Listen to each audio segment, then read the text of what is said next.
What will you like today? Another Cloud 2 classic? I'll stick with the usual. Maybe take a little bit off the sides.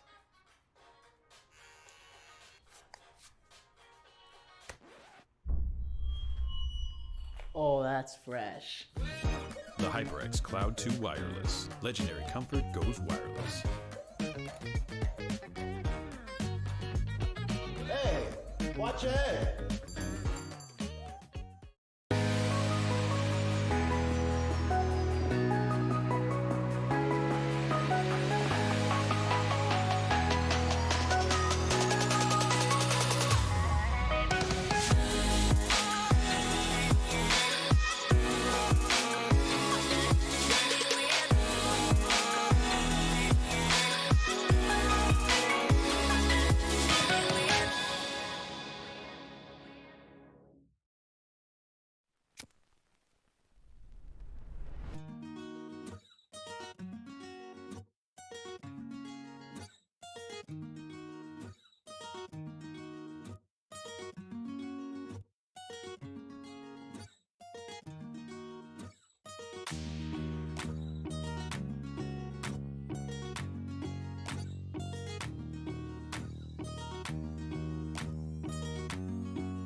Hello, and welcome back to NECC Esports League. This is going to be a collegiate league here, and we've already had 2 matches today. This will be the final one that will be streamed, and it's going to be UC Davis versus CSUDH. So that's going to be an interesting matchup. Both these teams having really similar records looking back at them. One is 3-3, the other is 4-2, but the losses coming for the 3-3 team have all gone to the third map. It's been 2-1s. They haven't been 2-0'd. While the 4-2 team, both losses were pretty one-sided losses. They got 2-0'd on those two. So I do think that the record does show that these two teams should, on paper, match up pretty well. I am Wealku, joined here with Treasury. Treasury, what are we looking at with the maps here? What do you expect to come out? Oh, yeah, I think we got an exciting lineup for you guys here. For this week 7 match, we've got our first map going Oregon. That's UC Davis's choice. Secondary, we're going to be heading to Coastline. Pretty different as far as that goes, and we'll finish it off on Clubhouse, a little more centered on that one. So I think we'll have a nice mix here, guaranteed going to Coastline, which is always a little more exciting one, sort of a counter pick map and a specialist map, really reliant on fragging. So that one will probably be extra dynamic, but it's not bad to start off on Oregon, one of those maps that's really focused on the basics and making sure that both of your teams can play fair and get those honest wins on the rounds.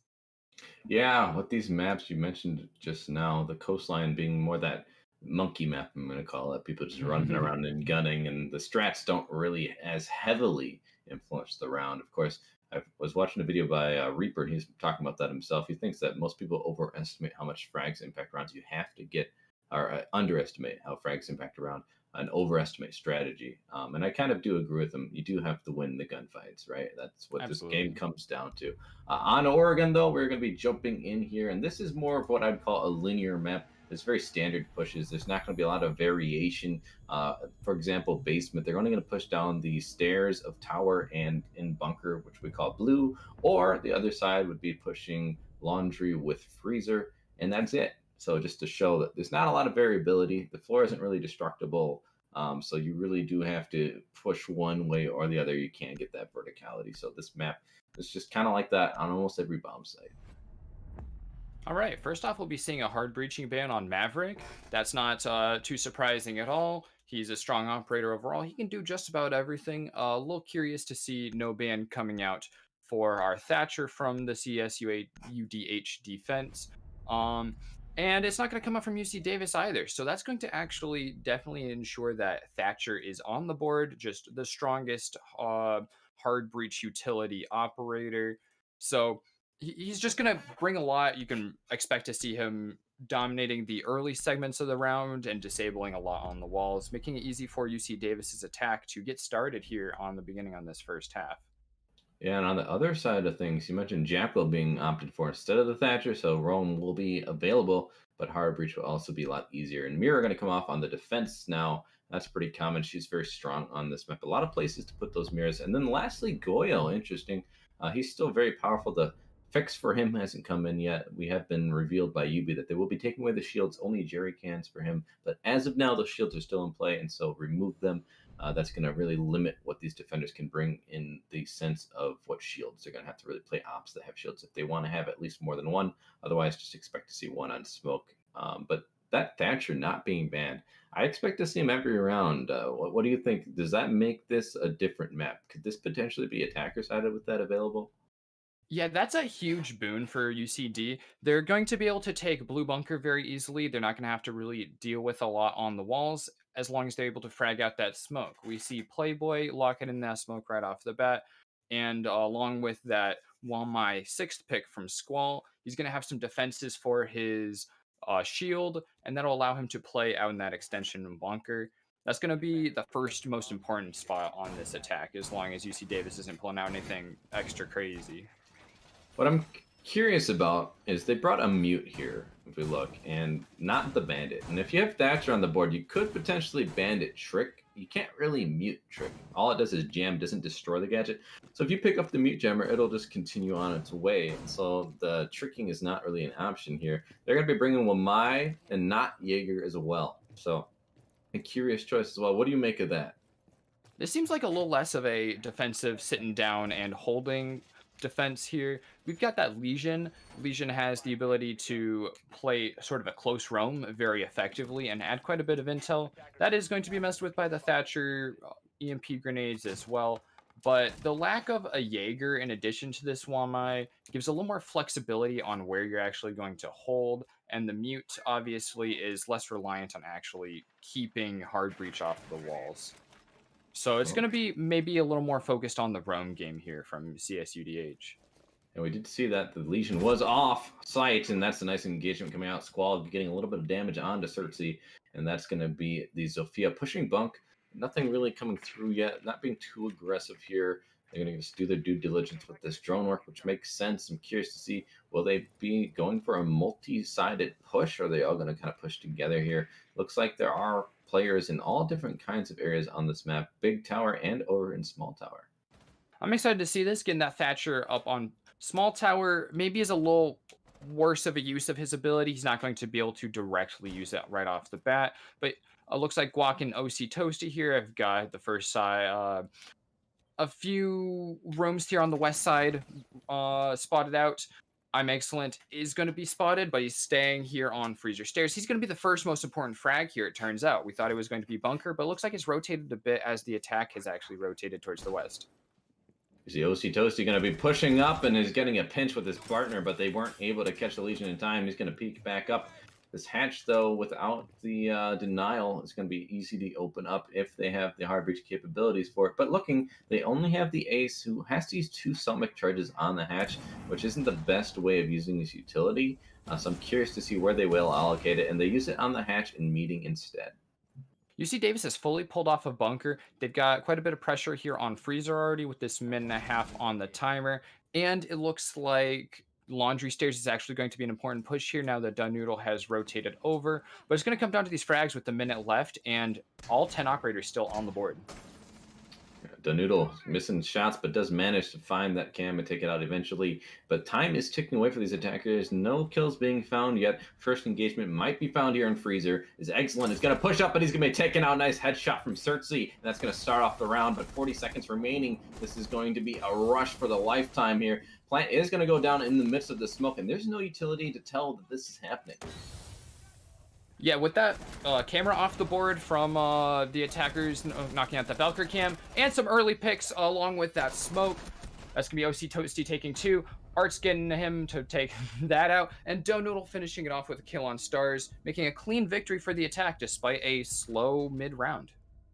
Yeah, these defenders just letting them waltz on in, nothing to deny the push with the smoke. This is why I was a little worried about bringing Wamai. It takes a while to get those discs to spawn, as his is a timed gadget. You have to wait for each one to spawn in for him. Well, if they had an ADS, they could have cut out the smoke, really denied that kind of push in the dying moments. And also, I was a little curious, why are they all focused on the other side? No one's really pushing from Big Tower. It was clearly a Laundry and Freezer push. And the defender's just not watching for it. Only one man really over there, and then the smoke denies his lines of sight. It's a pretty easy push coming for the attackers because these defenders just really didn't do anything to deny them. Yeah, it looks like CSUDH might have to kind of get their warm-up rounds in here actually in the match. I think just reading the attack was a little slow from them. So they're going to have to catch up with UC Davis and realize that it's not definitely going to be the default take, because that one took them by surprise, and it's not too crazy of a take to come from the other 2 stairs on Laundry and the Freezer Stairs, but they didn't rotate anyone else to support I'm Excellent at all, or Star.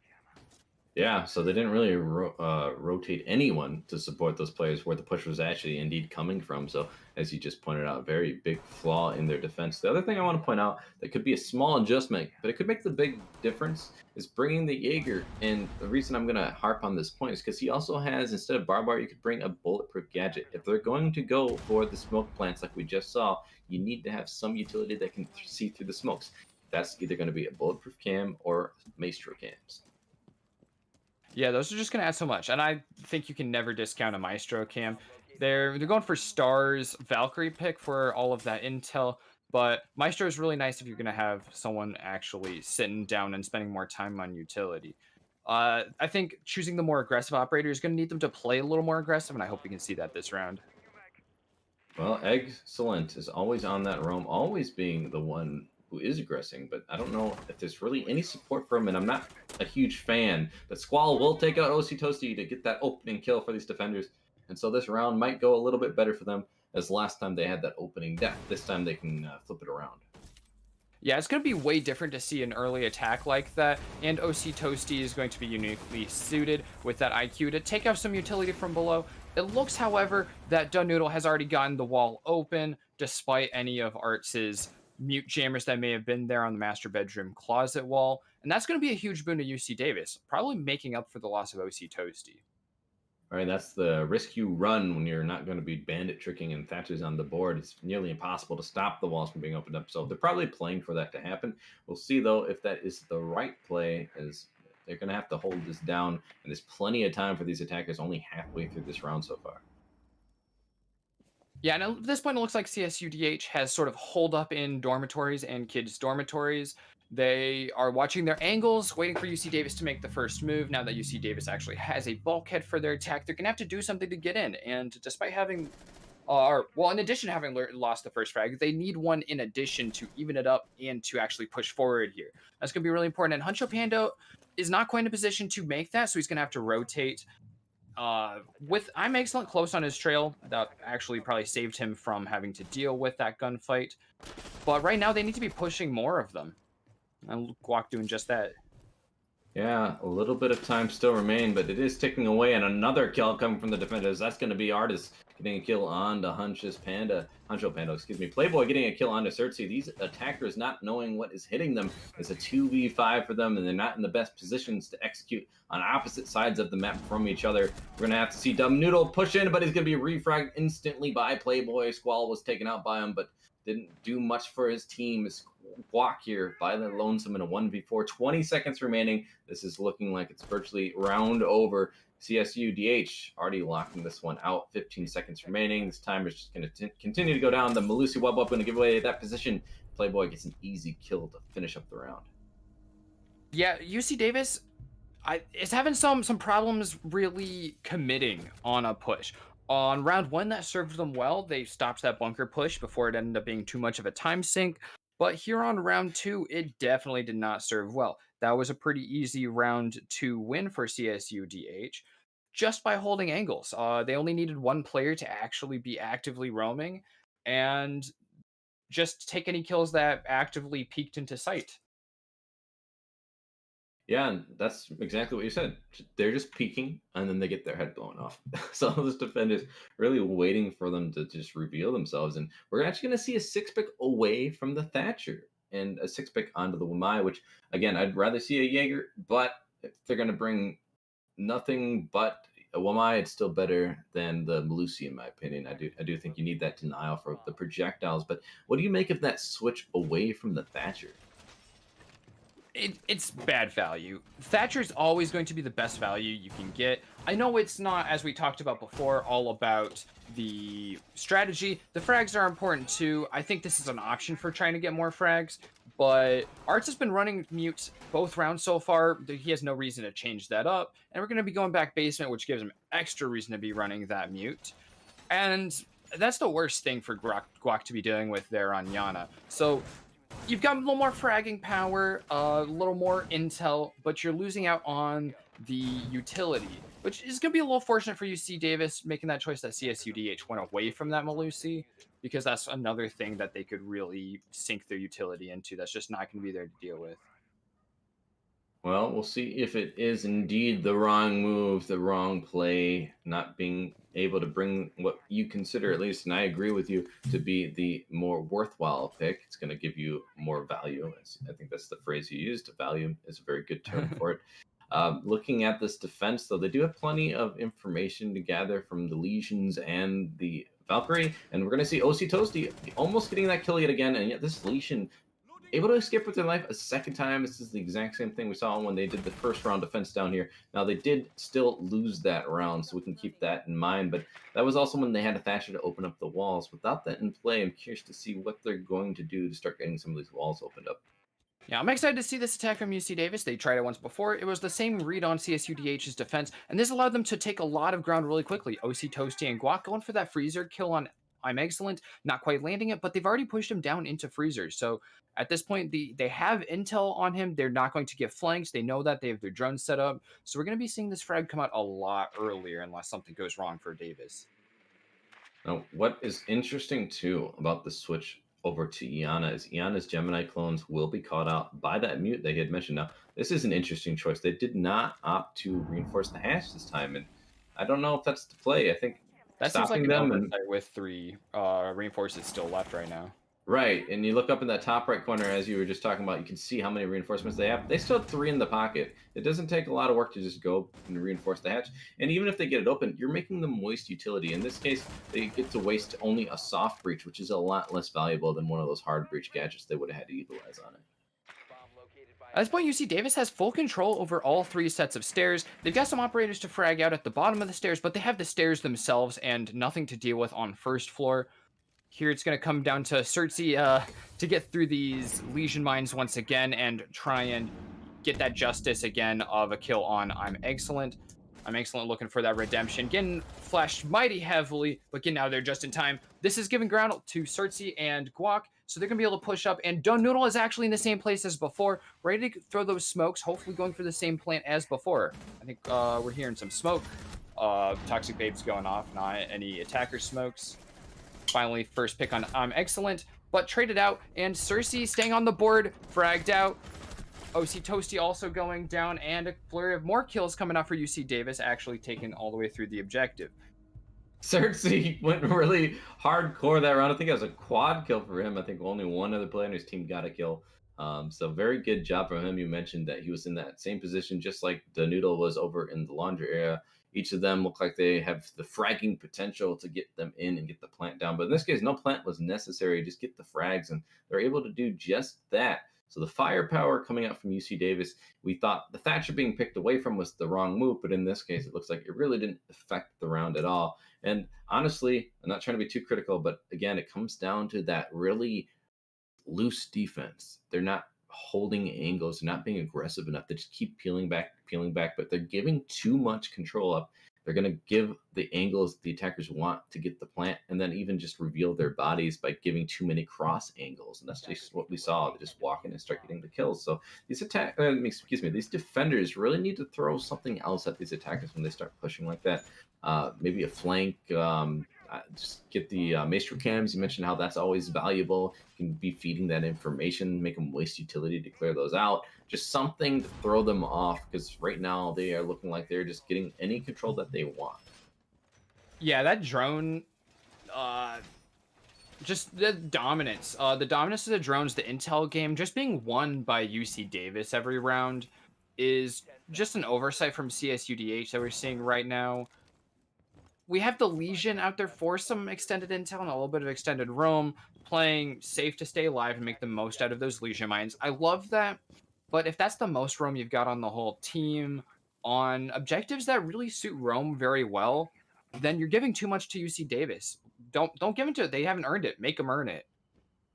We do see that Artist is going to be taking on that Jaeger role. I'm a fan of that. Last time we saw, had that Legion who's down in the freezer, had an ADS who wouldn't have been concussed, who wouldn't have been pushed back by CSUDH, who just got free control because they had to push back, because who wants to engage when you're concussed, right? So it made sense that he did retreat there, but it was unnecessary had they just brought the right utility. Or why isn't Wamai helping out in other areas of the map with his discs? I just don't think I've even heard a Wamai disc go off yet. So but CSUDH will get that opening kill on to I'm Excellent. We've talked about him as well. He's always the one primarily on the aggressive roam, but he has a buddy, Star, able to get a refrag, but a quick refrag on the other side as well. OC Toasty getting that kill, and now they still maintain that man advantage.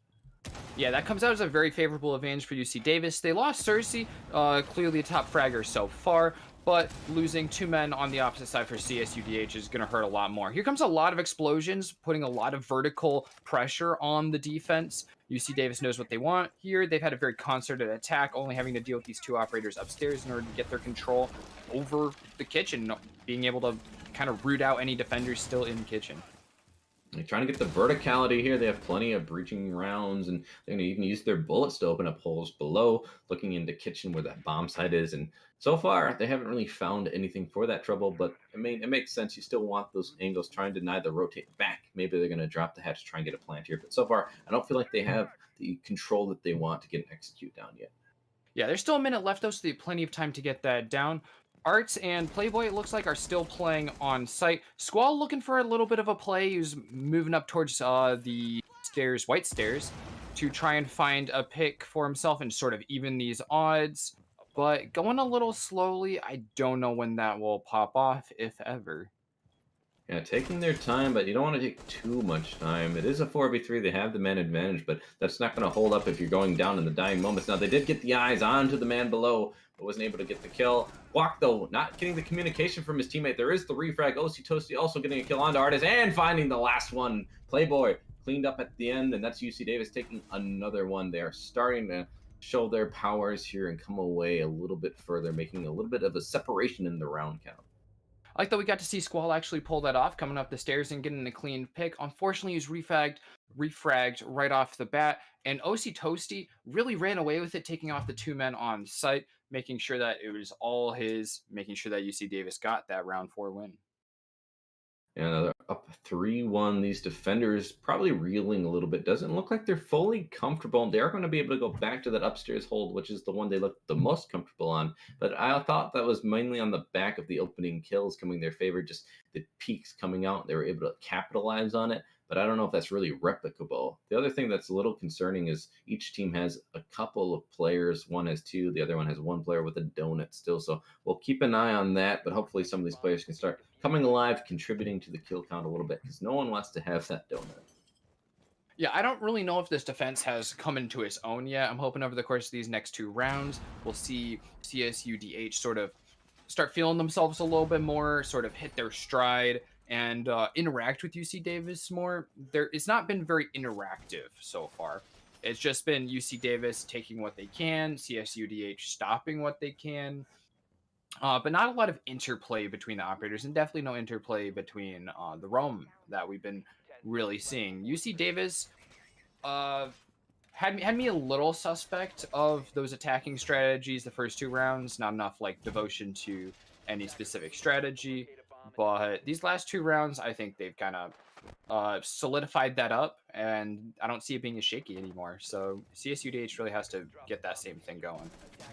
Yeah, you're talking about how they haven't been interacting, and I think a big problem from this defense is just the lack of aggression. They have been sitting back, and the one round they won was because the attackers had peaked angles that they were just holding. Now, they haven't been aggressive. They haven't really pushed on these attackers, and when they have, it just hasn't been in the right situation, it feels. We've seen Excellent, but he has 0 kills so far, so his aggression just has not paid off, hasn't gotten any value for his team, so I'm not sure what the adjustment is, but you can't also only have one person being aggressive. You want to see a couple players just engaging and making them a little wary on pushing through. We've talked about the control just being given up too much.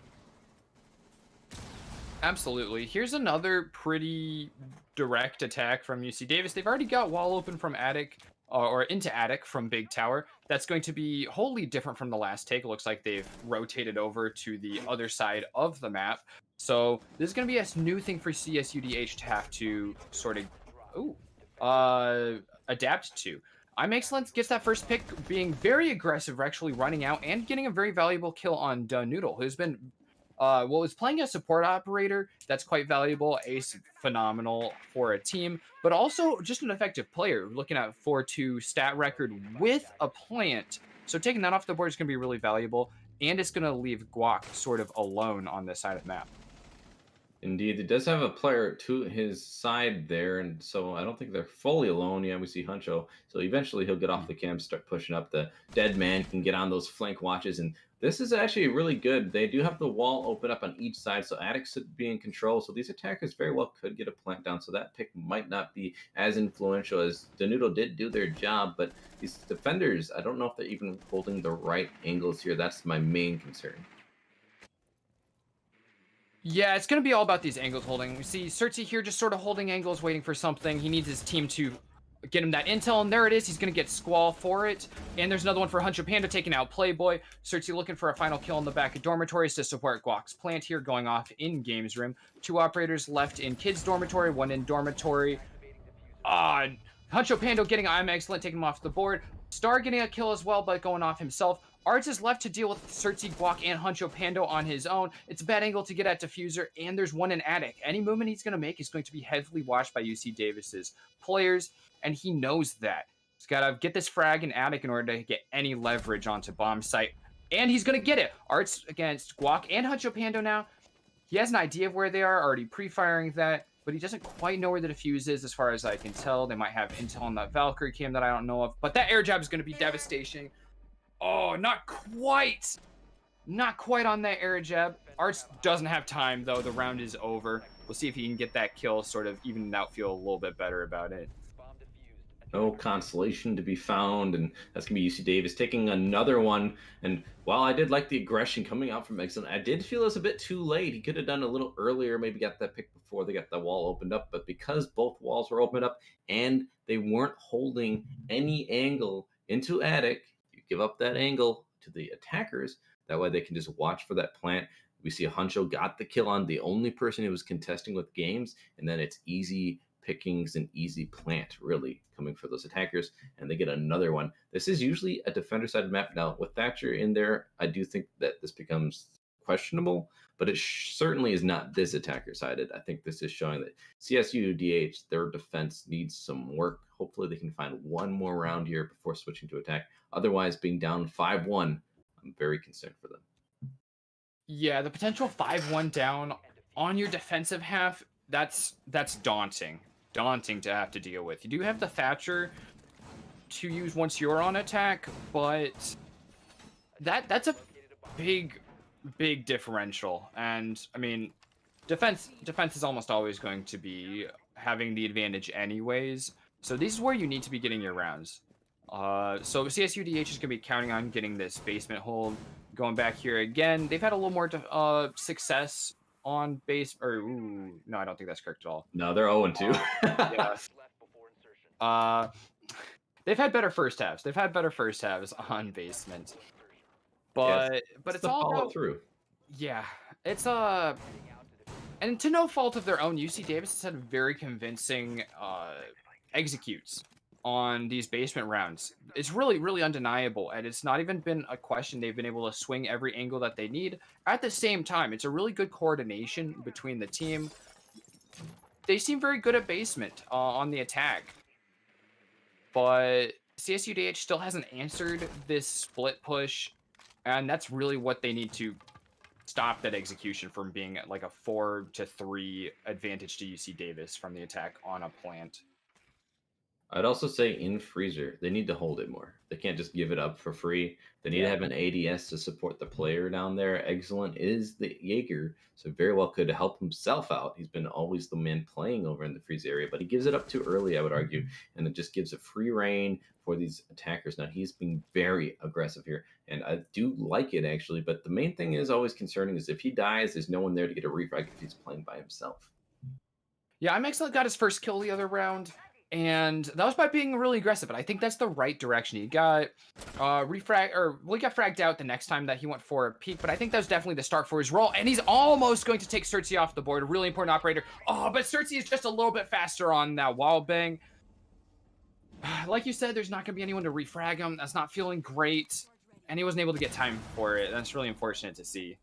Yeah, we still have half the round left, and he's already off the board. Now, that still does mean they could buy more time, but I don't see anyone else in that freezer area, so it's very concerning for them to just give up this control.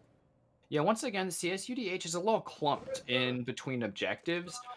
That's not going to be the aggressive holds that they need. It's okay to be conservative on your holds and choose to hold angles and just wait for the attack to make the move, but you have to hold ones that are actually going to push them back and make sure that when they push, they will die.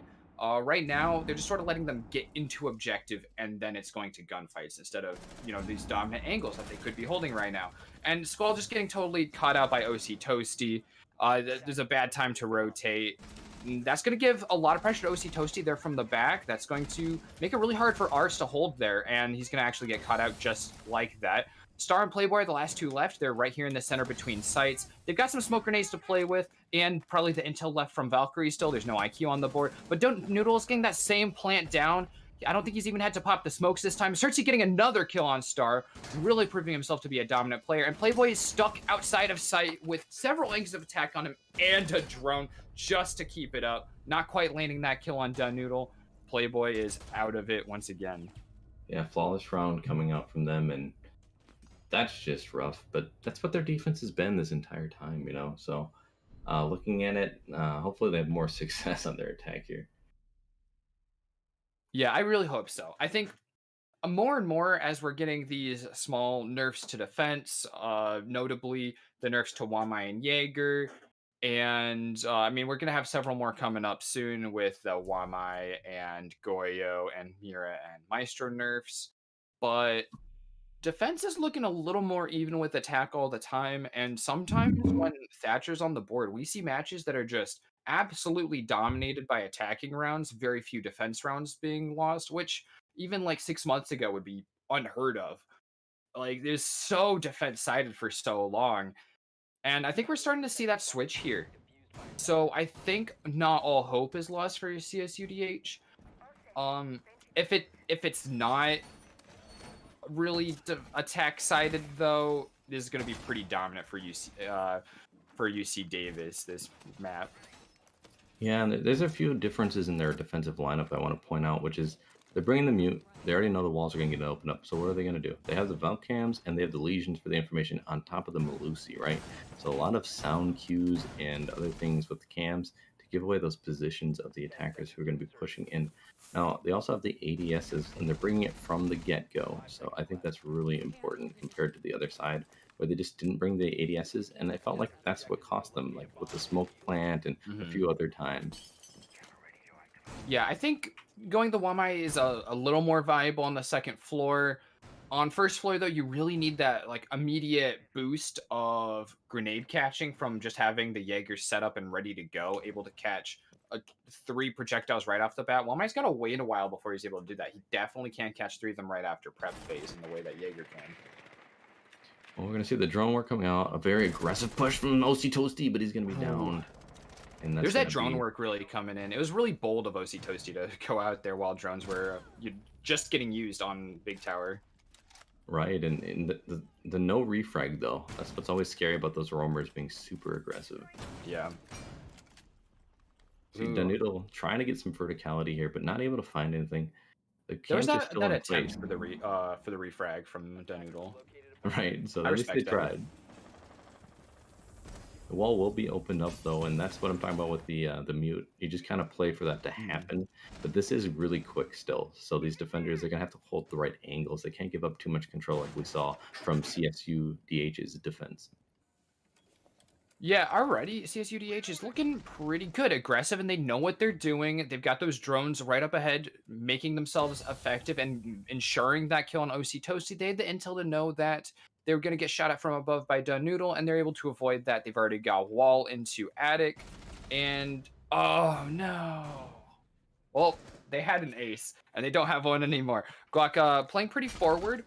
He's now going to be droned out, so it's going to be sort of a pinched location as the attackers actually move up from attic. But he's got that C4 in hand, prepped, and he knows what he's looking for. And Cersei to sort of distract from him, throw out some bullets, and give some more intel. That's pretty nice playing for that refrag in attic.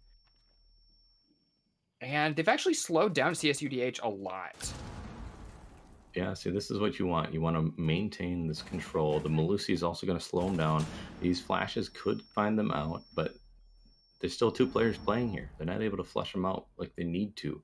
And so these attackers are stalled out, 3 of them on that side. I don't know where the last one is, but this is certainly where that diffuser is going to come from. They need this control. They need to flush out Guac right now. Yeah, Guac has just been playing this beautifully. He's not had any reason to push back. If he was playing a little safer, he could have gone out already. But at this point, he's giving himself so much time, or giving his teammates so much time. He's finally going to go down. but it's taken easily a minute off of the clock. 15 seconds left, and there's no site presence for CSUDH. They've got to deal with 3 defenders still hold up, and a couple with some pretty good guns. We got that 416C and the T95. That's going to be taken away from Certzy, though. Huncho Pando's got to hold it up, and he is going to do quite a bit with his time there. That's 3 kills for him right there, but UC Davis is actually going to be able to win it out. Yeah, they did a really good job there. The Jaeger came in right in time. The difference there is just the timing and the angles they were holding. We talked about they gave up too much control on the side of CSU, and then they really didn't even retake control. I didn't really mention that part, but that was also very important. They just gave it up, never came back. This time, UC Davis, though, they come back. They never stop aggressing on the push coming from Attic, and it pays off even when they try to rotate through Trophy. Well, Huncho was there with the carbine in hand. And now they're on map point, so they could get this first map rather quickly.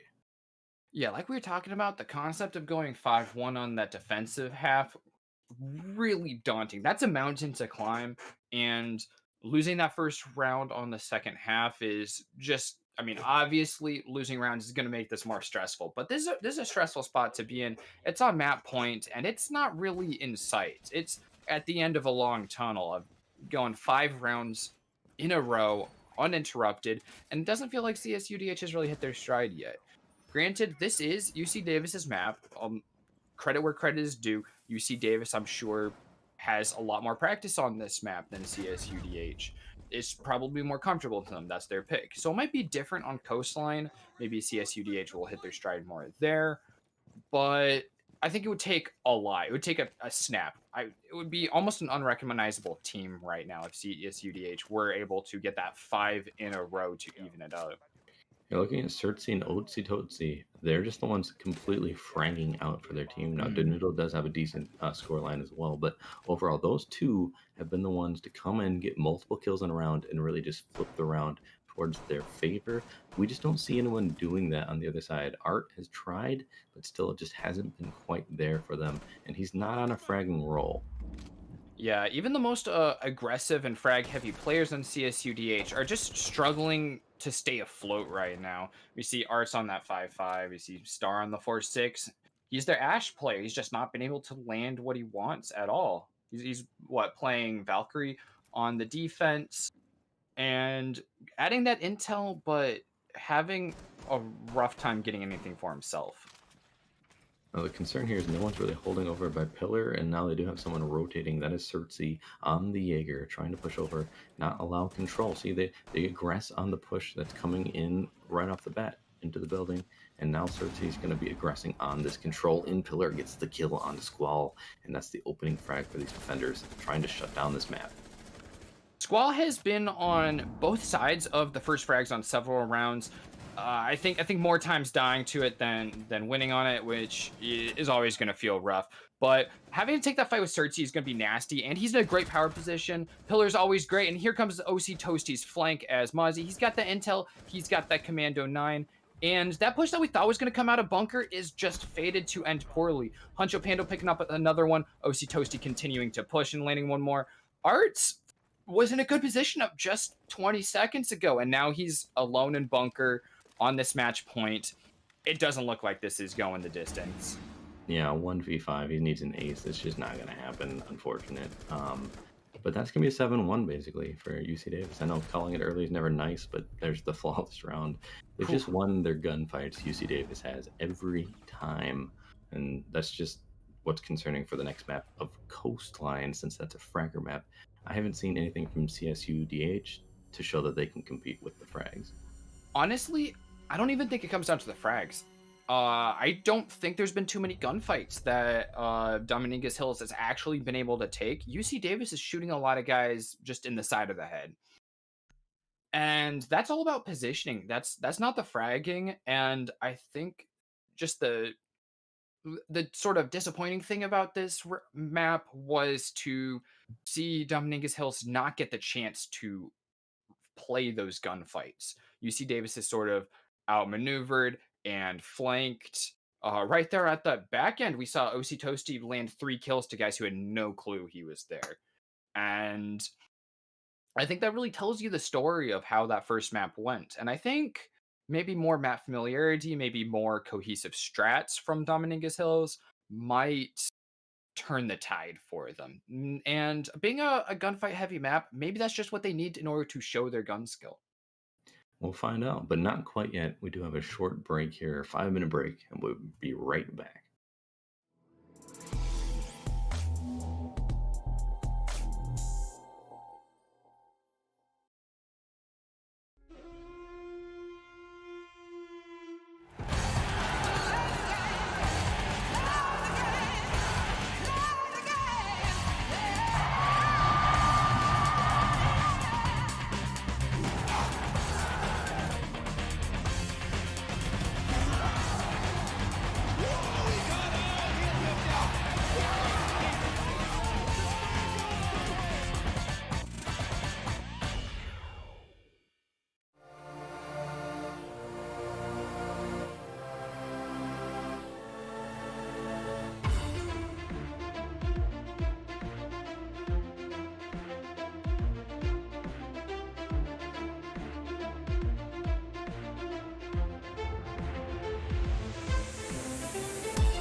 What will you like today?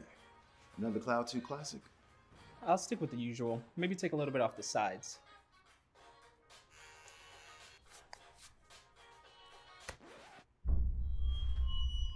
Oh, that's fresh. The HyperX Cloud 2 Wireless. Legendary comfort goes wireless. Hey, watch your head.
Welcome back, everybody, to NECC here, and bit of a new addition here. Had to sub in for somebody, got a little late in his place, couldn't exactly, well, even talk without getting yelled at by the people there. But my name is Infernosis. I was here the game before, and I'm joined by Treasury, who was here already. And from what I watched of the last map, a pretty interesting one-sided affair, a 7-1 scoreline at the end. Yeah, it was looking one-sided all across CSU Dominguez Hills. Having a rough time really finding their gate. They were on UC Davis's map for the map 1 on Oregon. So this is going to be their chance of redemption, going to Coastline to make sure that they can stay it in for this series and try and go for that map 3 for that sort of overtime victory for themselves. I'm looking forward to what we have coming forward here. I'm obviously excited because Coastline I've already casted once today. And quite frankly, I've gotten to cast Coastline a lot in the last few weeks. I talked about this in Game 2 today. I like Coastline. I do. I really do. But not a lot of people are picking this up recently. And it's been in a bit of a conundrum. It's in a soft space. You're seeing a lot more teams go for different maps. And Coastline's such a frag-centric style map. You don't see very many hard breachers come through. It's mostly soft people to go for floors. And, you know, entry fraggers. So you'll see Ashes. You'll see Jackals, who I was just about to mention, is a phenomenal ban on this map. And you're going to see Zophias, everything that's just frag heavy. And from the view of the last map that I got to watch, it looks like that one side already likes to just go in and frag. So this might be another one of those quick and easy outs. Yeah, Coastline's a bit of a treat for us casters, not getting as much of that recently, I don't think. I know Infernosis have been getting some, but for me, this is exciting. I get to see something different, something a little more explosive, and no operator banned on that attack for UC or for CSUDH, which is a bit of an F in the chat right there.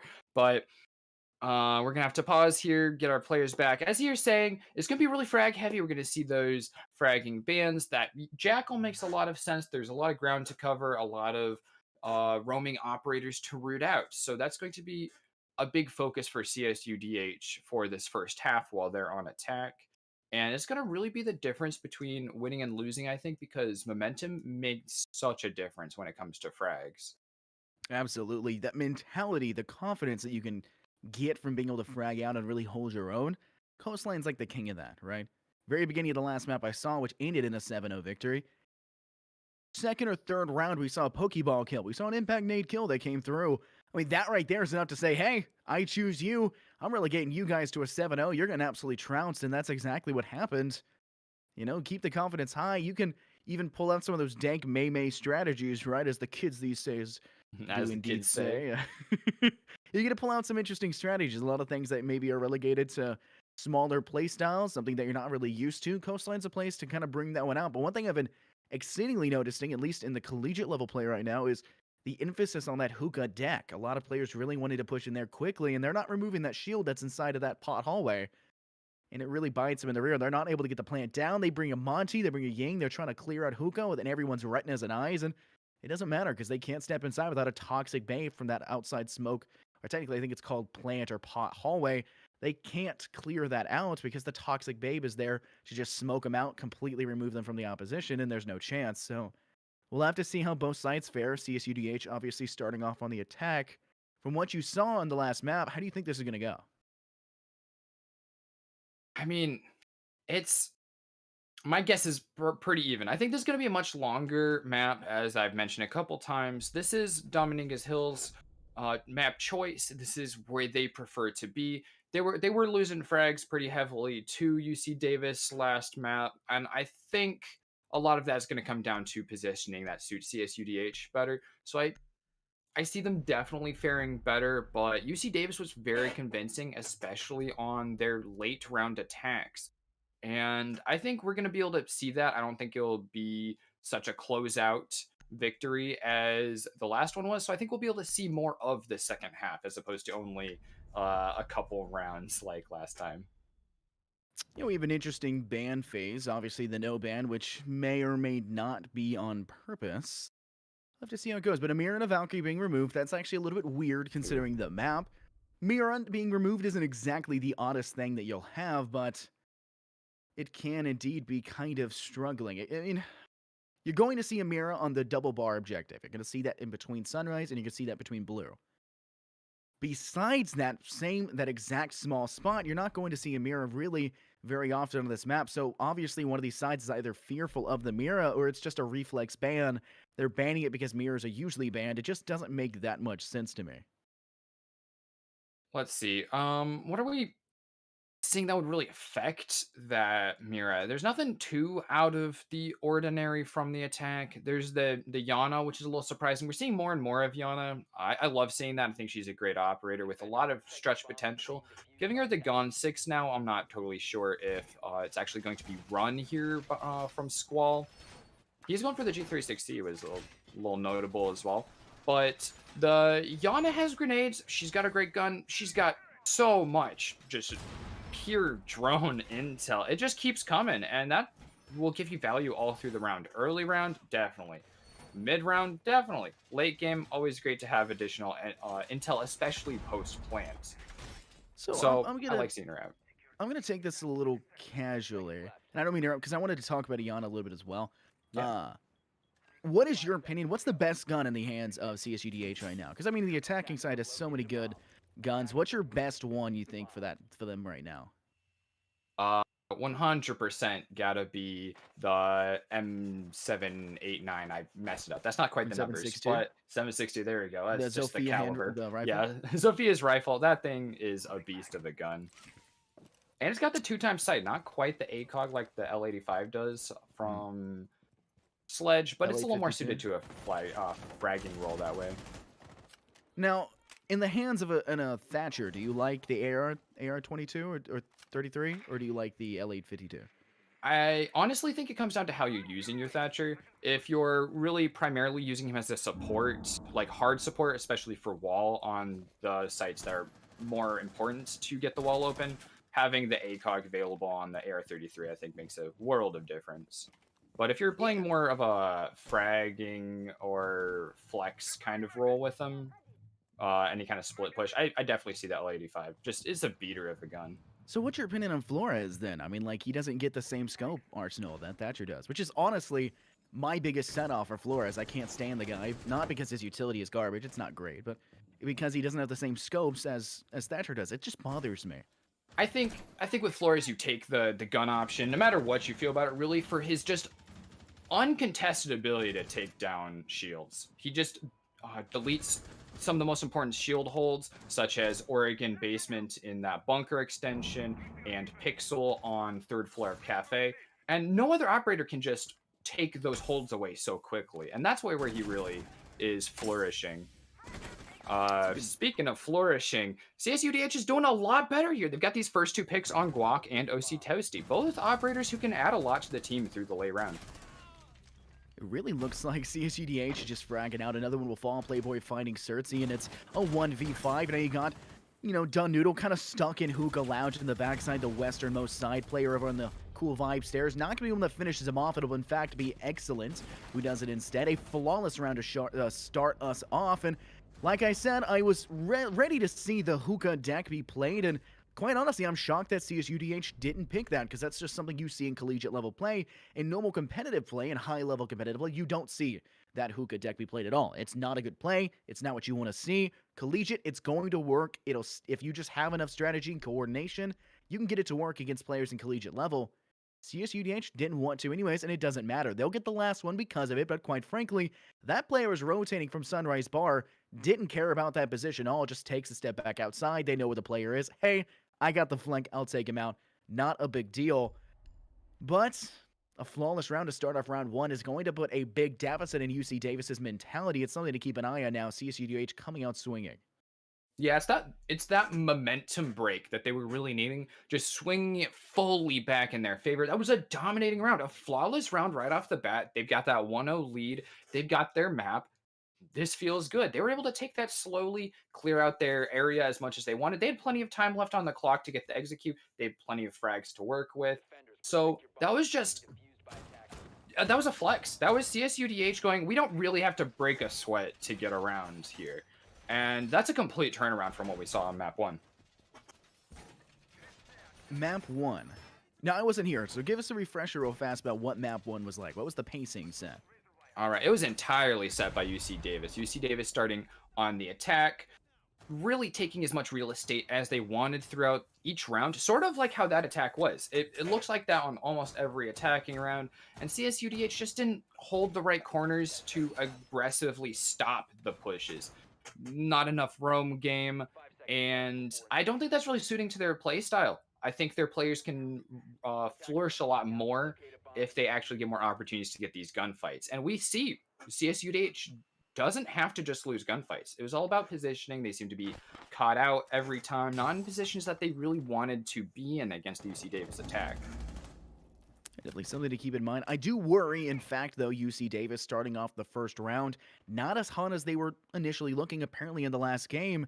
They're kind of struggling so far. You know, if CSUDH takes a flawless round as their first round victory, that doesn't bode well. Now, Coastline is one of the only maps in the game that is attacker-sided, and quite fruitfully so.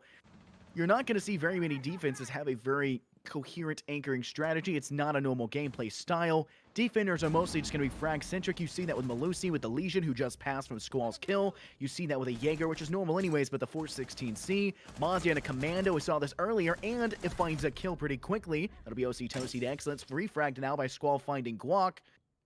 But that's going to be mostly your defensive side. You're going to see them rock really strong arsenal weapons that can really roam around, play angles, and just devastate the attack, because you know the attack's just going to bring frag-centric weapons as well.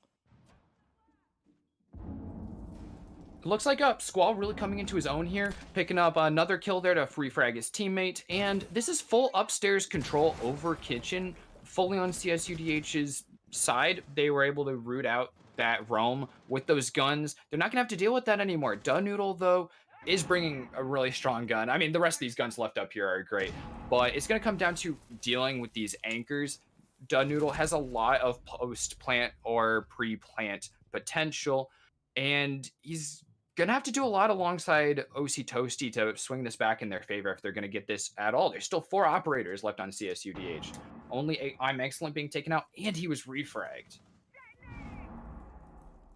It's a difficult situation to come back from. UC Davis does have the 416. Sorry, not the 416. The all in hand to try and carry this one back out. Duh will find a connect onto Squall to guarantee them a little bit closer. It still is that 3v2, but all the players currently coming inside of that checkpoint at the very center as walking inside. You need to try and find the opposition pretty swiftly, but the problem still remains the Alder-wielding Noodle, and now you got the Commando-wielding Toasty finding 2 on a Star and Playboy, guaranteeing them finally UC Davis and a one-man advantage, bringing this one back from the grave. 30 seconds on the clock now, and Arts' last player standing needs to be able to find a kill here.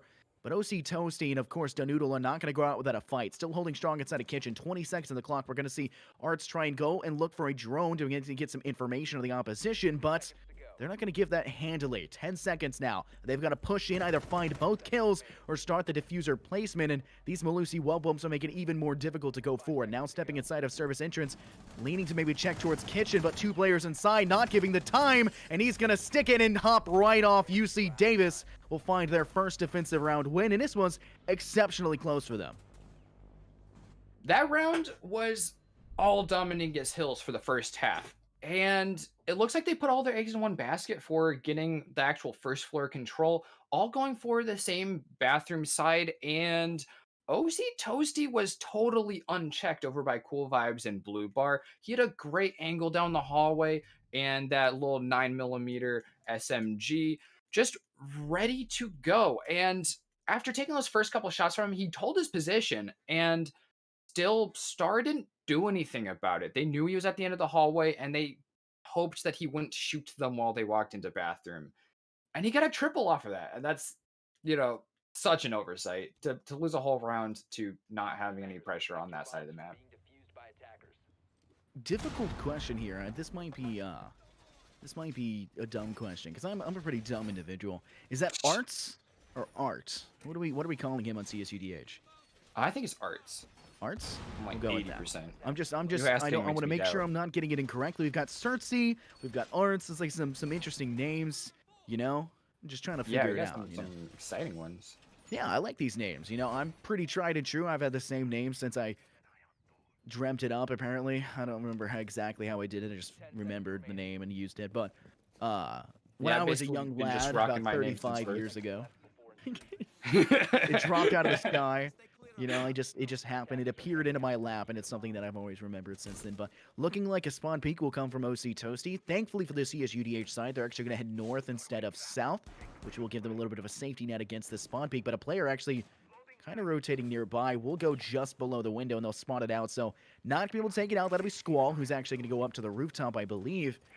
And with this position here inside of this billiards, and of course the hookah objective, which I believe is where we are, a safety net needs to be gathered on this eastern side towards Penthouse, and you do see they're taking that outside veranda, or at least that veranda side, and gonna swing inwards and kind of pincer from that north, take control of North Penthouse and VIP, and then swing west to try and take control of the objective.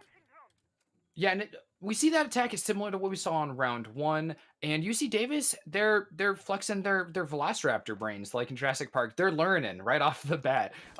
Given the clever girl, they already have roamers deployed towards this side to deal with it. Donoodle rotated as soon as actual breaching started happening over here in Bathroom, and he's positioned perfectly to get these shots on Star. Not quite landing the frag, but that is free damage on the entry fragger. Always great to have.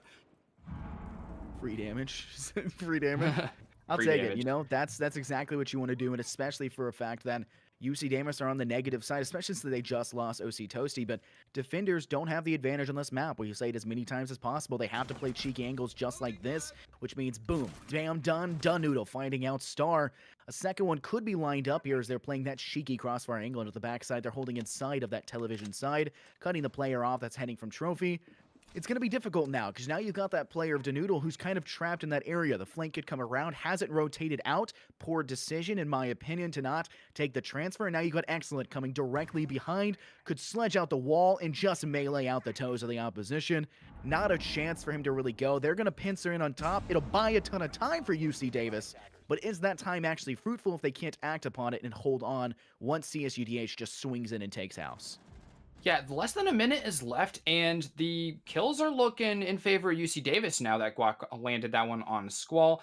And still, we see Donoodle still in the same position. He, gets I'm Excellent too. I'm Excellent had no right losing that. Where's the drones? We need those drones from CSUDH. They could have dealt with him a full minute ago, if they just droned him out. They didn't have to lose 2 players to that. There's Cersei landing another one. Arts is left as the only player left. He's got that vision into sight, but it's going to be hard to leverage that as 1 man against 4 men with Donoodle still out there somewhere behind him. I want to point this out here. Obviously, round goes, Cersei does find the last cone to Arts, but please, UC Davis, you take this one and you VOD review this. This is something you need to do. Every team should VOD review at the end of their matches.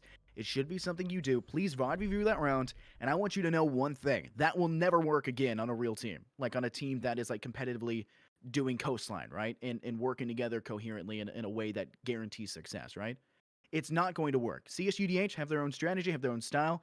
It's worked once. They had that flawless round. It's not going to work every time, and they've got to realize that as well. CSUDH, drone out. Like you said, if a team's droning out, UC Davis, Donoodle would have never lived in that situation. The only reason that round went in favor of UC Davis is because CSUDH didn't drone.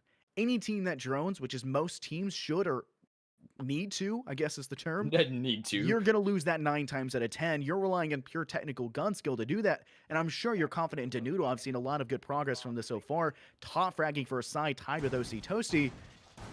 It's not guaranteed. Don't take those 50-50 gunfights. Take the 90-10 gunfights. Take your first kill. That's what you need. You're playing a frag-centric roamer on coastline. It's exactly what you want. Take the kill. Step away. Anchor back on the objective. You're ahead. You're exactly where you want to be. Don't get greedy. And that's exactly what happened. They shockingly still win that one out because CSUDH doesn't drone out. So CSUDH, here's my advice to you after just giving UC Davis advice. Drone. That's it. You do great if you were droning. That's all the advice I can give you. These picks tell me that you want to be droning, taking the Yana. Like, you're giving me mixed signals here. And just having a whole 3 operators and not one of them on drone. I mean, Donoodle reasonably could have gotten half of that if he was playing Vigil. He could have gotten most of that time and like 1 or 2 frags reasonably, even with drones involved, but that was just an oversight. It really spelled the whole defeat for the round. That's why we're able to overanalyze this. It's not like you messed up worse than anyone else messed up ever, but it was just the most of the round analysis for that round when it comes down to it. Yeah, I think both teams are confident. Both of them have a pretty good, score coming into this one in terms of their stat line, right? They're not doing poorly. They're doing pretty good. UC Davis coming at 4-2, CSUDH Both tied at quite 3-3. capable teams. They're both capable teams. We're just seeing CSUDH kind of fall behind because they're not droning, and they're also not securing a free easy kill like that one. Danoodle completely caught off guard. Doesn't even turn at the end of doing that one. I mean, not the best look, and they're going to continue to spray through that Sunrise bar wall. That's a good decision.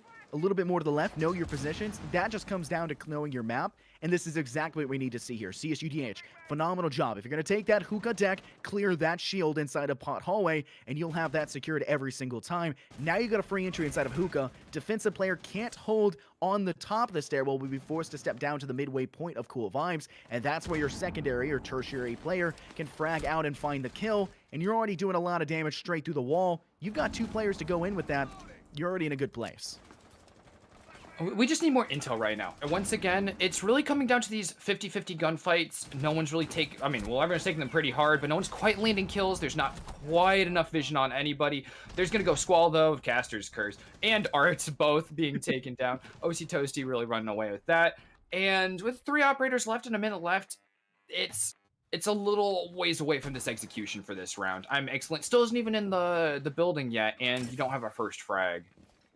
Going to be difficult. I think UC Davis have managed to combat CSUDH. Obviously, from what I had seen and comparing now, CSUDH had a completely different terms of play style from the first map to this map, and I think CSUDH did the right decision to switch it up, and it's definitely worked, especially in that first round. It caught UC Davis off guard, but it's not enough to guarantee a win, and at this point, you need that. So it's a difficult decision to try and play into it, and you've got a Sledge hanging out on this floor, and they're not able to actually get into a situation to play off of it because Diffuser's locked in a different area. Playboy stepping inside a bar will fall to Danoodle, and now a 5v1 is excellent. Rotating from blue to Sunrise. Player behind the actual bar gets shot out from all the way across in Kitchen, but Certsy will stand and find the kill.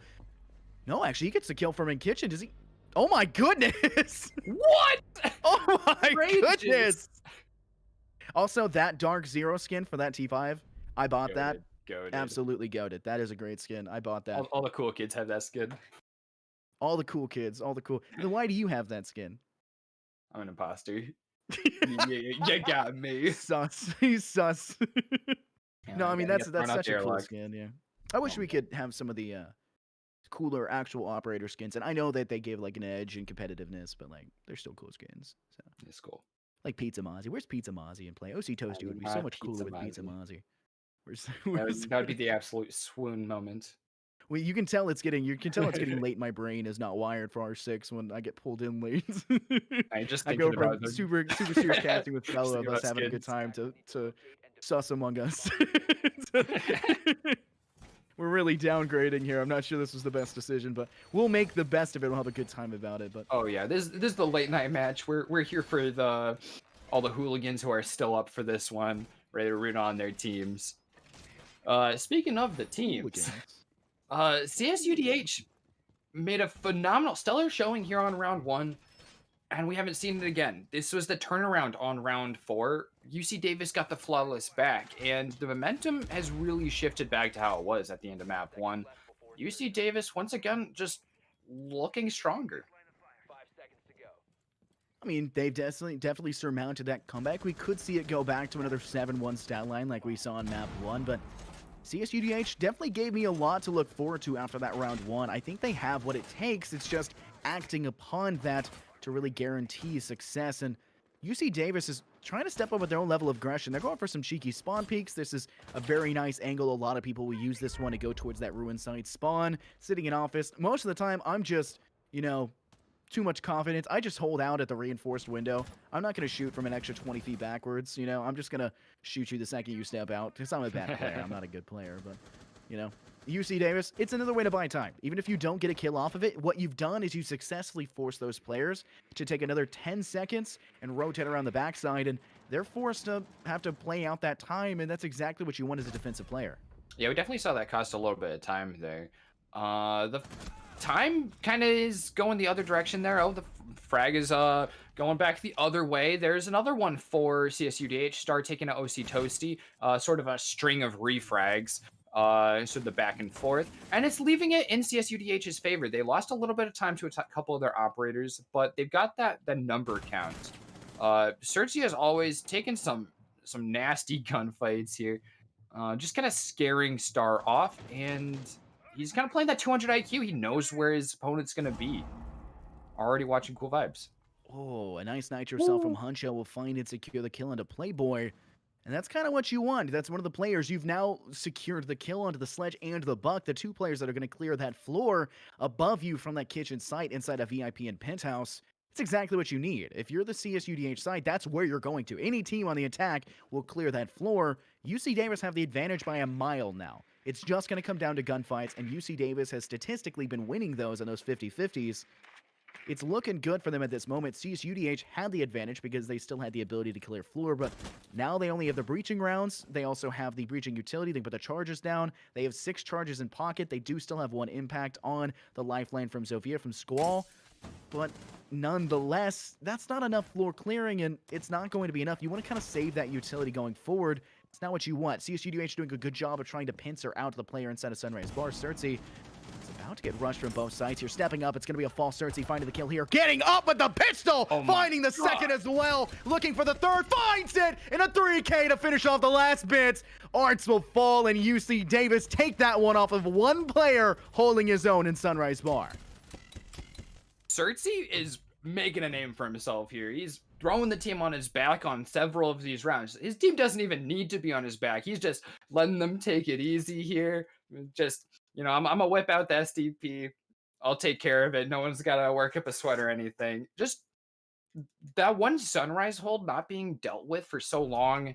Obviously, losing the soft breach was pivotal for CSUDH. It meant that they had to go through Cersei. And Cersei is sort of a rock and a hard place, all in one. We saw that fight with Star, forcing Star to fight in one place or another. And either way, he was more confident about the gunfight. Star eventually having to take that, and it went Cersei's way. Yeah, absolutely disgusting. That's my take on it. I mean, I do use that sometimes a little bit too liberally, lightly, so I'll change the term for it. Excruciating if you're a CSUDH fan. That's the term I'll make. Excruciating to watch if you're a fan of CSUDH. The fact that Cersei, who I said statistically has been winning those 50-50 engagements, those gunfights, and that's exactly what happened. CSUDH no longer had the advantage. You could have just left that player to play their own, to their own devices inside of Sunrise Bar, because if you still had a Buck, you still had a Sledge, all you have to worry about is those 2 anchoring players clear out positions and then breach in from the eastern side of the map and go in from that kitchen service doorway that's on the outside wall. You would have been fine. You would have been in the objective and able to plant. You would have been fine. Not what you're going to have this time around. Instead, you don't have the ability to clear the floor, and now you're trying to take this 3v1 engagement, and you ultimately lose that because Cersei is a monster to behold. A little bit of a failure for the run out right there from Danoodle. It's a little bit close. Just breaks the one panel that he shouldn't, and unfortunately for them. Yeah, just one too many. Unfortunately for them, he can't get the cheeky run out. But nonetheless, CSUDH needs to surmount a comeback here, and it's their last attacking round to try and do so. Oh man. OC Toasty just not missing on these. He's whiffing, or he's just landing them when someone actually comes out in front of him. It's just nasty starts, and I'm Excellent is taking this. He's gonna land it, but neither of them should have peeked that. So we'll take that 50-50. OC Toasty has been doing absolute work. So not awful to lose Playboy, but his utility on those Nomad Air Jabs is off the board. Going back to last round here real quick while the action sort of, scales up on its own time. I think I can respect CSUDH going for that push, trying to take out Cersei. It was the adjustment to what didn't work last time. And this round, dealing with Cersei right off the bat. A lot more effectively using that Ying, and Arts hasn't made the best use of it, I don't think, so far. But that there was exactly what they needed. Easy clearing of a room. Hey, I mean, if you hear that Legion goo mine go off, if I'm Cersei, every single endorphin in my brain is shooting off. I'm going, happiness noise as somebody has fallen right into my trap card. In turn, a little bit blinded, a little bit too scared of that going on. And we're not sure if he was completely blinded, but I think he might have been considering the situation and not firing back at the player who leapt in. But just run. I mean, that's what it comes down to. If they're going to rush you, just run away. Yeah. Even if you're fully blind, you should have at least enough game knowledge to be able to step away through some doorways. Obviously wasn't able to do that, but neither is Guak. Star will find the kill and secure it, leading UC Davis to a one-man disadvantage. Now a 2v3 is underway, and CSUDH still have to win these gunfights. Now, Huncho hasn't had the best match so far, but that's because a lot of CSUDH gets shut down before they even make it close to the objective. So I still put this in favor of UC Davis just because it is a defender-sided map, and Noodles had a pretty phenomenal game so far, and if you take a look at the angle we got Huncho on right now, it's pretty dirty. He's got a cheeky spot, but from the looks of it, I only see 2 players currently on that VIP side, and the flank could come through from the opposition, and you have to watch this one. No, all 3 are over here. Star is actually sitting inside that southernmost that hallway as well, rotates but I your do think luggage. we have a rotating player taking their way around. I think that's going to be Squall rotating. That's a good It move. is indeed. I mean, this is going to be a cheeky angle. This is going to completely deny. It's going to force Huncho off of his position. He's not going to matter, though. Danudo will find the kill onto Aronson. Now you've got a 2v2. Player being shot from the big side window. Squall will secure the kill onto Huncho before that matters, though. But Danudo's still the last man standing. Has an opportunity here. All he needs to do is deny Squall. He needs to do this quickly. Spraying towards the window. Will not be able to find the kill initially and at all. As Squall will finish it up. And CSUDH will win. Finally, another attacking round. Still not looking good for them. That rotate, honestly, one of the best things that I've seen in this map so far. I know it's sort of a subtle thing, it's not crazy, but recognizing that issue and making an adjustment that is not just smart, but also a bit bold. It's an exposed location. They didn't quite have information on where the Goyo actually was. They didn't know exactly where Danudo was, but they knew that someone was going to have to be playing there. And while they did lose 1 to OC Toasties, Wamai, still just having that position meant so much. It allowed that plant to go down and just give those opportunities for a slightly advantageous gunfight. And that was the show that Dominguez Hills needed to put themselves back on the board. You know, capstoning their attack here, getting round 1 and round 6. Already starting off better than last map. I want to make a comment here. You can keep talking afterwards. UC Davis got the first pick in that round. Off a very nice kill from, I believe, OC Toasty on that outside trophy side, you know, that veranda wall. Secure the first kill, and despite that, CSUDH came back and won it. Like you said, off of a good rotate. So, you know, pretty good job. Yeah, it's like, just say that they are never down and out. I think they definitely have the ability to bring it back. And it's been a little frustrating to see it just not quite pan out, because I think CSUDH deserves this to be a bit closer. It's not that far of a map, but a lot of rounds have just been so one-sided. It's a little hard to see where any individual round is going to go. It's going to be interesting to see how UC Davis kind of adapts to the attack. Take a look at their lineup here. They're bringing out Danudo on the Lion. This is usually comboed or paired with a Fuse. You will see that occasionally come through, and I think that's pretty good when it comes to Hookah and also when it comes to Kitchen. We may see that later. Not opting for it this time, just the Lion in hand, and this is a great way to step into sight and kind of secure, and you do have the long-range damage utility to clear out that shield that sits inside of that plant hallway. And you need to do that quickly. Cersei isn't the player to do that. You need to either hunk a nade if you're Huncho, you need to take a Zofia impact from your lifeline and expunge it that direction, or I don't know, find something else you got to do, but you have to have an answer for this one. Guak can also take a nade. You have to have an answer to that shield if you want to take any direction towards Hookah. Otherwise, that window that Danudo's opening up right now, which I think is kind of a poor decision, is going to bite you in the rear. You hang out for too long up there, they're peeking out from that billiards window, and they're swinging you every time, and you're going to fall just because it doesn't take very many bullets to secure that kill. Yeah, I think the option of that Lion is really speaking to a very aggressive play, looking to get those frags early and just sort of blitz the objective. That's what really exceeds here on Coastline, and that's what we've seen UC Davis do successfully. That's what we saw CSUDH be successful on. And it's just not that explosive here on the beginning of the round. It sort of makes they're sort of poking and prodding the CSUDH defense. They got a frag for it on Star, but I'm Excellent is a little more explosive here, even on the defense, getting that kill along with Squall. And the numbers have been evened here for CSUDH's side. UC Davis looking a little unsure about where they're going. Difficult decision to make here for UC Davis about how you want to intro. They're still opting to go towards that Hookah deck, and it'll be Cersei who does indeed secure a kill on, I believe, Arts in that situation. pretty good one to secure pretty early on. You need to get rid of those players, but your most fundamental player to get rid of is more than likely you want that first pick to be on Playboy. Not because Playboy individually is popping off, but because Playboy is the Legion, and they gain utility as they go on. Excellent finding the second, but Cersei will refrag right back and find his second as well. And now you've got yourself back to a 2v2. One player sitting inside Hall, one in the back, southernmost corner of that hookah side. They have a smoke to deny. Impacts will be tossed out by Playboy. Not sure what is intended to go for there, but player stepping in, Squall immediately tapping off the head of Cersei, denying any chance, and 30 seconds are left on the clock in a 1v2. Danudo with the line is looking for the opportunity to get this kill, and he'll need to find two if he wants any chance to push forward. We'll spray across, giving away the position of the opposition. Does spot out, I believe it is Squall behind the bar. He's going to continue to have to spray. 13 seconds on the clock. He does have the lunchbox and puckets. I don't think that's going to be enough to give yourself too much of an advantage. Squall's holding a little bit too tight to go forward. Needs to catch the player off guard. Not having enough information and not having enough time will fall to Playboy on the Cool Vibe stairs. And CSUDH will take defensive round 7 into their book, making this one a little bit closer. I feel like these attacks are just not quite what I'd expect from them. I see the playstyle both teams sort of night and day switched here on this half. UC Davis was aggressive, going for a lot of swings, going for a lot of easy kills. And now on attack, they're not opening things up, and that's exactly what they need to get ahead. But they're not getting as much intel as they need, despite having, you know, your full complement of 10 drones and a Yana, which, you know, is the obvious one. Like, just do the thing. You got the Lion too for intel, of course.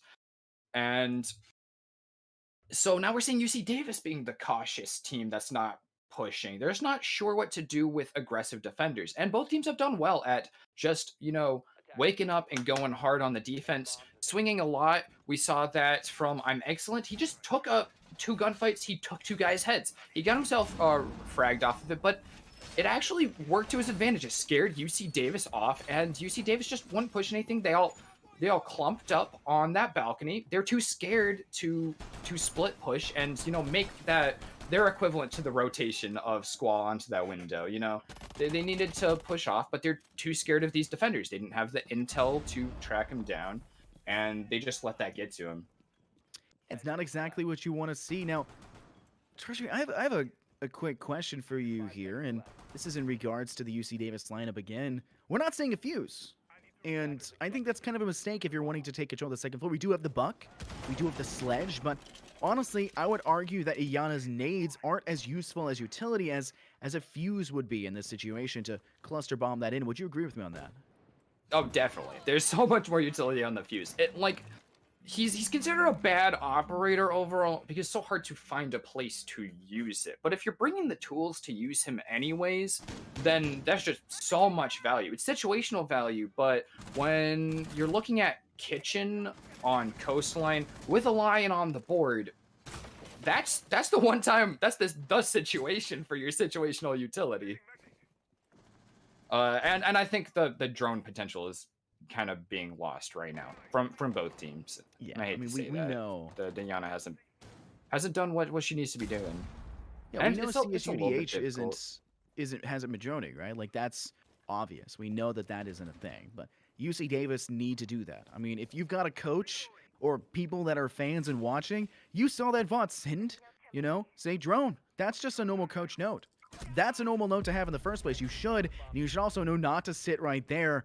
Star in a phenomenal position initially will be forced out of it by a great decision by the attacking side to shoot through the drone hole to catch that player off guard. They needed to just spray, however. You only tagged a little bit, and it's not what you want. Star still sitting at about 73 HP, not what you want to have, and UC Davis need to find enough kills to secure this because this is a defensive-sided map, and you sure as heck don't want this to go to a map 3 when you're already this late and all of it is already surmounting up to a hopeful 2-0 if you're a UC Davis fan. I don't think either side necessarily wants to go to a map 3, considering the fact that it's getting late. The mentality will be very poor, but I think it could actually go to it.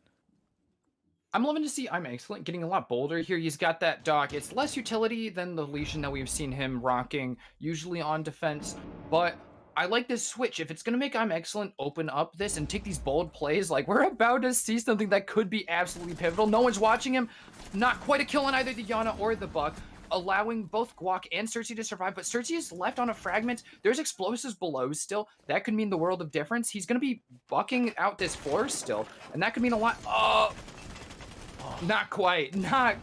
So close. Both of them just are an end leg from their ADSs and that hammer. The soft floor is still quite destroyed here over kitchen and sort of the connector. So that's going to be pretty pivotal, stopping CSUDH from rotating here between the middle of the map. But I don't know if they'll need to here. There's another kill for Playboy on OC Toasty.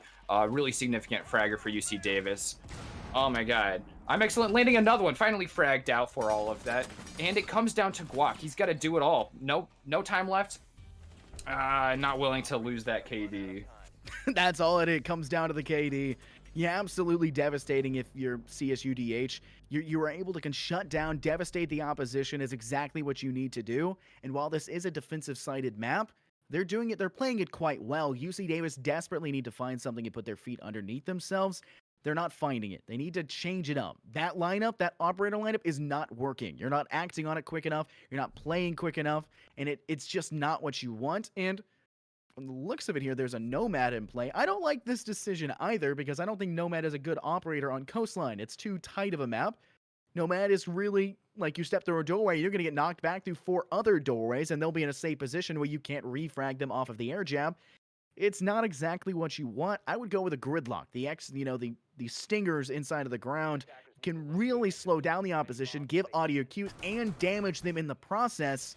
It's favorable with these wide open hallways. Like, take a look over there to the tower room. You throw that right inside, right in the doorway, they're never going to flank you. You won't see a player do a run out and go around. You're not going to see players step through these wide double doors. And if you take a look at each objective, most of the doors to each objective are typically double doors, or there's a double door somewhere on the objective. You kind of need to play into that and pick an operator that kind of does that. UC Davis trying to find an answer to the roamers. They just need to kill them. Yeah, it comes down to just needing to get those opening frags. I mean, I'm excellent has just been allowed to run wild. He's going 2-1 pretty consistently.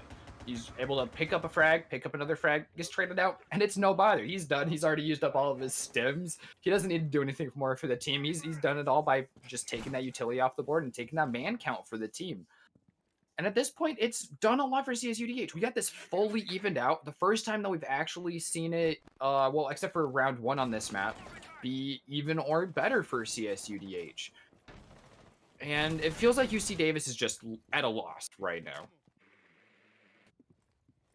I don't think they're going to find an answer off of just playing on this outside edge. Thankfully, they haven't lost a player just yet, which is a strong point for them. They do have that going for them, I guess I should say. And while they need to step inside and actually act upon this, I would say that this player on the outside, which is Squall, who's sitting inside a skylight, that's the easiest player for you to kill because you just need a player on that rooftop, and you squander that. Cersei falling quite swiftly off of that, and now you're a man down with 2 minutes left. That's not where you want to be, and that was such an easy kill to protect or to play against. That's a long shot angle coming all the way through from that kitchen window. You peek that, you're dead. It's as good as over. Good decision there by CSUDH. That's a pretty cheeky angle to try and take, but it's also extremely dangerous. Thankfully for them, it works out, but it could have gone either way. UC Davis is playing scared again, not pushing into the building any significant margin. I think OC Toasty might be the only one that's actually got any sort of eyes on objective, and he doesn't really have direct support. We've got a couple operators here, Danoodle and Guac, who are still outside. They've watched kitchen window, they've watched this tower room window, and the tower room isn't even going to be an accessible place. There's that Goyo shield just waiting to get popped. When they drone it out, they're going to know that they have to deal with the Wamai on it, and he's got some protection for that. He's got a Jaeger with it as well. That's a huge utility sink, and these two operators aren't fit to do it. Lion's not going to be able to throw anything into it. He's out of flashbangs already. Yeah, losing those flashbang utilities. Ooh, and Grok's out of frags as well, so they cannot deal with the Goyo shield. I mean, honestly, UC Davis is getting so just ruined, I guess, in terms of their utility because of those pancakes and, of course, because of the ADSs. They needed to ban that. They needed to ban out the Wamai. They don't need that in play. That's the exact opposite of what you want. They finally find a frag, and Oh, they'd almost find another. They do actually get Refrag. Skull will find their second onto Huncho Panda. And UC Davis, who managed to tie it back up, is now once again a man disadvantage of 25 seconds now left on the clock. Things aren't looking hot. Star may be low, and Squall could be at about 73, but you've got a player that's close as well. OC Toasty in a bit of a poor predicament, a toasty situation, as one might say. Manages to see the player Squall sprays, but nothing really connecting. You need your two other players to act on this right now and step up and plant the diffuser, get behind Blue Bar, and get this down. They do have a little bit of safety net for this small wall here, and they're going to start planting it down. Guac needs to be available to support, but isn't exactly there at the moment. Does spray, connecting to one. Shots trying to go through the wall as well, but you lost the player of OC Toasty inside of that skylight direction, and Squall, who did take a little bit of damage in the process, is going to be able to take shots below as well. Danoodle connecting at a star, securing it a 2v2, and one gets air jabbed outside of Blue Bar, making it a lot more difficult for them as the information has been given away, and he goes down. Danoodle fighting it. A 2v1 is officially underway, and Guac won't let it matter. Squall falling. UC Davis take round 9. They managed to stop the stumbling just a little bit longer, but it was dicey all the way through. What a time to waffle that. CSUDH To waffle? yeah, that's what it was. That was a waffle of that round. CSUDH, they had it in the palm of their hand. OC Toasty was going nowhere. He had to watch 3 different angles. There were so many roamers on him, but eventually it came down to a do or die moment for Danoodle. Danoodle didn't even have the intel to effectively plant, so he couldn't even know how free that plant was. There was no one watching that side of sight. Blue Bar was completely open. CSUDH, they just were single-minded. They wanted OC Toasty, and they wouldn't let him go. OC Toasty was never going to be able to play the rest of the game. It didn't matter if he died. He was pinned in so far on the opposite side of the map from objective. You don't need to secure that kill. You need to secure the round. And I think it came down to kind of being greedy for that kill that was, just right out of their teeth. But it's fine. You don't need to actually bite down on that as long as you just keep the lion out of Blue Bar. Actually, I'm going to disagree to a way. You're right. Like, you are right. But I want to counter-argue. That's what I kind of want to get out. I'm not disagreeing with you natively. It's fine to lock OC Toasty back near that, towards that, to the northern hallway. It's fine to lock him there. You had 2 players. You're already a man advantage. It's a 4v3. You have the ability to lock him down, and your players in that direction have the ability, Squall and Star, to lie down and shoot through into Blue Bar, which is why those footholds are made inside of that skylight. They have a double job. They can lock down OC Toasty as well as locking down Blue Bar. The problem was they forgot to lock down Blue Bar because, like you said, one-tracked mind OC Toasty, and that's where they fell apart. So I liked what they did. That's the woke take right there. Yeah, it's just that they needed. tunnel visioned. That's the term. Yeah. They tunnel visioned one player and didn't act on it. That's the one I was trying to think of. I think it's a pretty normal term. I was thinking of it. I had it on there, and then I forgot it, and then I was about to say it, and then I remembered it, and I was like, yes, we got it. We're good. We're in. I think the additional oversight was the Wamai. He didn't need to be behind that Goya shield anymore. He knew that no one was going to come from Tower Bar. 15 seconds left with his pile, his absolute wall of utility there. He knew that no one could get in there, even if they had someone right outside Tower Bar, even if they just sprinted in, they wouldn't have been able to meaningfully do anything in sight. So that meant that he was free to rotate and actually watch Blue Bar because Sunrise Bar was totally open. And I think that was just, I don't know, the comms didn't come out for the frags that needed to happen. Great positioning. positioning. Toasty just proven his value yet again.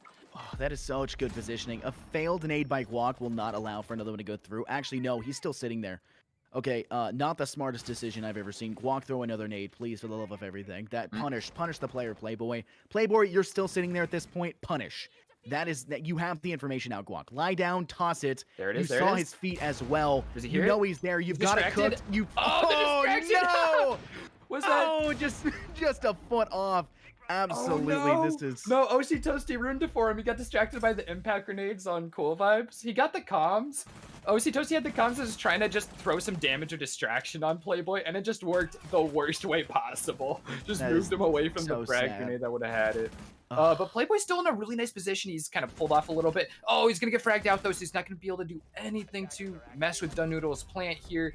And Huncho Panda's going to clean it up, taking Star out, making sure there's nothing left. Disgusting round. Very good job. Finally, we see them come into their own. They find a round not as successful as CSUDH's first attacking round was, because that was a flawless, but UC Davis finally getting around. Well, they do have, what, 4 players still standing at the end? 4-3? Majority of their team still standing. And they can actually take that one very well, or as I'd like to say, they take that round in stride, and they're going to have to continue to keep that pace. That round is kind of a pacemaker. CSUDH attempted to maintain that pacemaker. It took them a few rounds to actually come back, but I think this is UC Davis's to win. It is match point, a 6-4 scoreline, UC Davis versus CSUDH on Coastline. And we're going to have to do that hookah and billiards room again. If they can't deny Toasty on that outside window of billiards, Excellent's going to fall once again. He hit to a safety net. And it's like, okay, I'll get behind the reinforced wall. I'm totally safe here. But doesn't notice the one missing plank, the about 5-6 inches of missing plank from the center of that window, and ultimately pays the price because of it. You have to keep a watchful eye on everything going on around you. Did you see UC Davis see a warden get shown from CSUDH and then go, it's time to pull out a Ying? I was staring at that for a second. I was like, please realize that that's not the play. It wouldn't have punished him because the warden was a 6th pick. But what an oversight that almost was. I was surprised by the Amario. I was thinking maybe they're going just all in for this aggressive play. It works last round. I think that's the pace that we needed to see from UC Davis this whole time. They just haven't been able to find it yet in these last 4 rounds, well, in the 3 rounds before that. So round number 10, that's what UC Davis needs. That's that explosive and round controlling attack pacing that we've been looking for this whole time. If they can pull this off again, we've got an attacker lineup that's a little more suited to it. I know we've been running this Lion, which is part of that this whole time. But we got the Ashe on the board as well. The Yana, if used for that, Intel can do it. I'm hoping. Be the round. Be the round that it all comes out. I want the drones right behind or right ahead of the fraggers, and I want this to be a shutout because I've seen that UC Davis can do it, and I want them to prove that again. They've got the first frag here on Ars, getting a little aggressive. OC Toasty shutting him down yet again. And I mean, OC Toasty has just opened up so many rounds. His value cannot be understated in this game. Absolutely. CSUDH have been trying so hard to keep themselves back into it. A very phenomenal effort of doing so, and I think they do have a chance. But UC Davis on a attacker-sided map, already up to match point, 2 rounds ahead of the competition. It's looking like UC Davis is going to take this, and they're already a man advantage ahead.